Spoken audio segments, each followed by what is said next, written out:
Since the start of the conflict in Ukraine, gas prices, petrol prices, fuel prices around the world have soared. And one of the worst affected regions has been the United States, and one of the worst affected regions of the United States has been Southern California, where you find us today.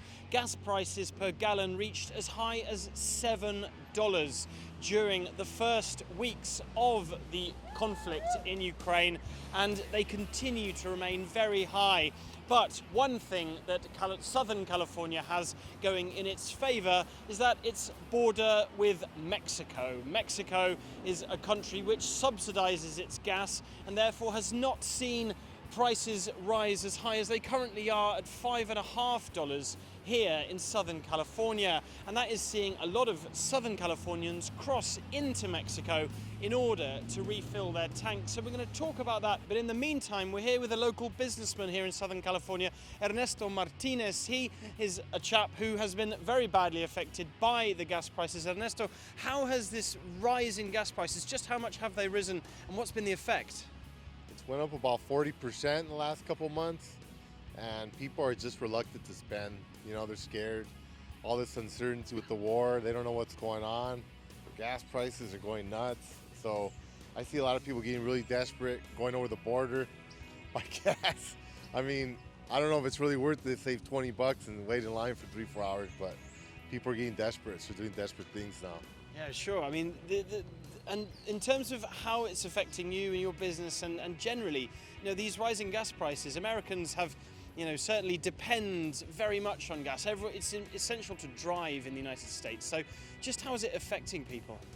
Well, all my inputs are going up in my business. All my costs are going up. My employees are asking for more money. The gas prices are up, so everything's just spiraling up. It's causing a crunch. People don't want to spend. People are staying home now. They're cutting their expenses, and they just don't want to do stuff like they used to because they just really don't know what's going to happen with this war with Putin.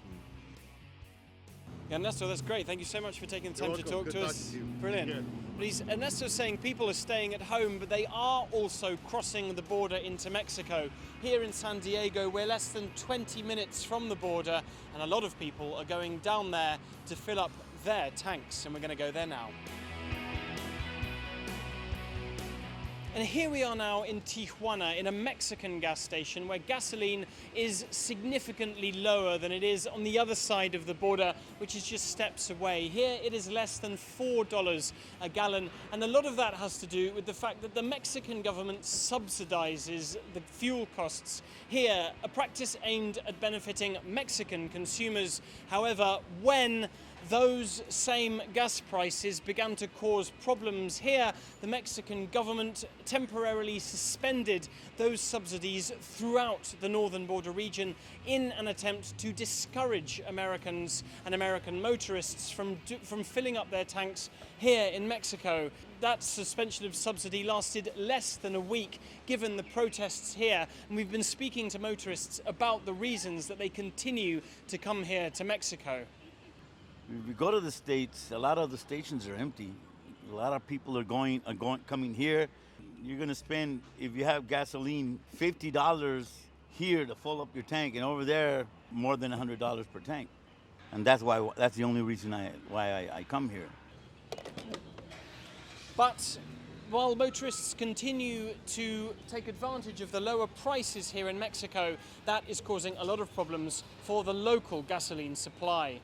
But this isn't an isolated phenomenon which is happening only at the gas stations. Of course, when there's greater demand in Tijuana at the gas pumps, that is leading to a shortage here in town, and that is affecting people who rely on gasoline, therefore, in their industries and their daily lives. This here is Alasdair Cruz. He is a taxi driver here in Tijuana. Alasdair, muy buenas tardes. Pues, nos está comentando que sí ha habido desabasto de gasolina entonces. Sí, la verdad, Leo, estamos nosotros aquí en la ciudad de Tijuana, estamos muy inconformes porque ha habido hace falta mucha gasolina. Y a nosotros como los transportistas, como los taxistas, nos está afectando mucho porque llegamos a una gasolinera y donde no hay.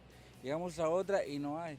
De 2 camionetas nada más yo trabajo una y la otra la tengo parada por lo mismo que no hay gasolina.